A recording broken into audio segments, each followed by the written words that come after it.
Gotta talk Sunday Night Football. Matt Castle to do that with us momentarily. I was at Lambeau, so we'll talk a little Packers here. But we got to get to this Ravens bad decision down the stretch. Welcome to Up and Adams, big show.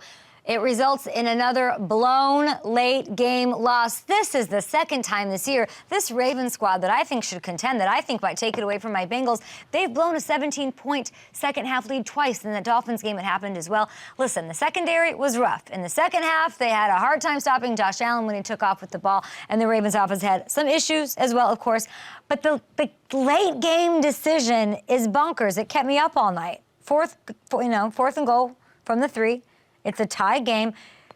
Harbaugh kicked the field goal. And I understand there's metrics. And I understand you have some sort of like TI-89 calculator that spits out all this stuff. But your offense was a mess in the second half. It's wet, sloppy conditions. I don't know how you account for that on your algorithm thing or your analytics. And you're up against a really good defense. And it's not just a vacuum of analytics. The defense you're playing matters. Your offense was not rolling. Take the points. Take the lead. And then even after that, they stand up Josh Allen at the 1-yard line with 1 minute and 40 seconds left instead of letting them score, allowing the Bills to let the clock run down to zeros as they kick the game-winning chip shot field goal. I don't know why you don't let them score at that point, and then you give Lamar, like 1 minute 40 to answer, instead of taking the 99.9% chance of you losing by stopping Allen there. It is there's also more issues, by the way, than decision-making, for sure.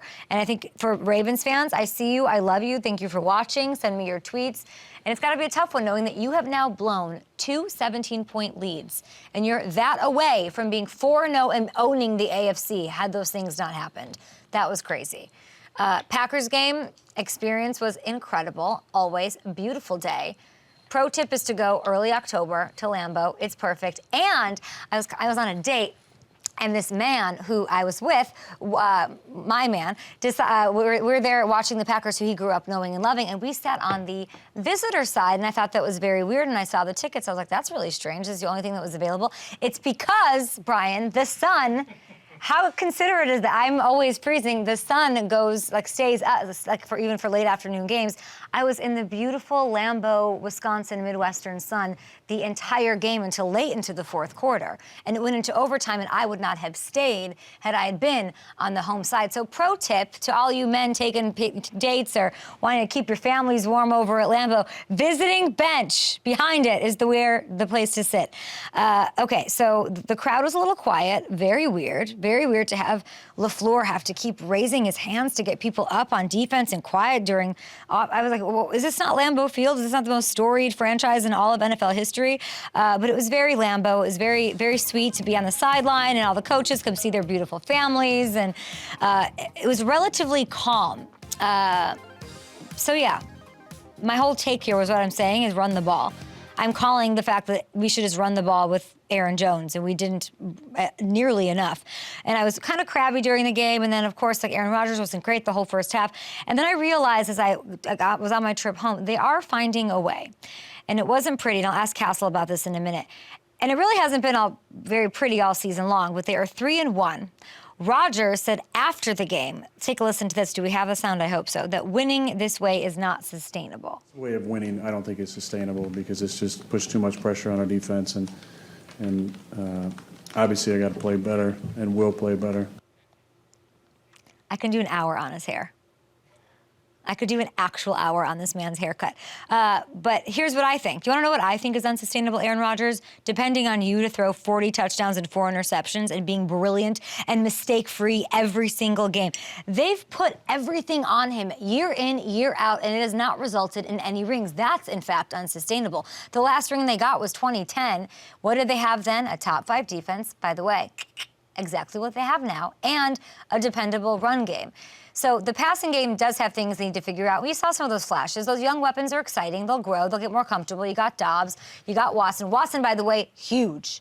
was not ready for his size when I was out there on the field yesterday. But 44 yards in the first half. He came back. He put up an impressive 200+, 2 touchdowns in the second half. And this is against Bill Belichick's defense. They've got a great pass rush. Wise and them are second quarterbacks left and right and applying pressure. So I think it's a great thing, and I think it is sustainable that the Packers are finding other ways to win. Maybe they could have used this type of energy in the snow in Lambeau last year against the Niners. Just saying. All right, last one for me. The Eagles are the best team in the NFC, and credit to them for digging themselves out of this 14-zip hole against a really talented Jags team that sort of fell apart. They dominated the game. It's not easy to do that. It's adversity. They were unfazed after having a disastrous start. So you pay attention. They keep showing you. Lane Johnson came on our show after a win.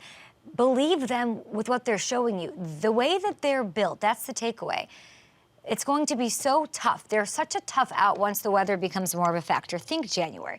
Think December. This is what I was thinking yesterday in the downpour, the slop in Philly. Even with the defense knowing that it's coming, there's nothing worse, right?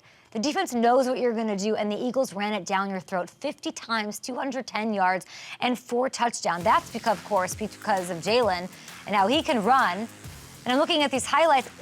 He's so versatile. They've got so much depth in the backfield.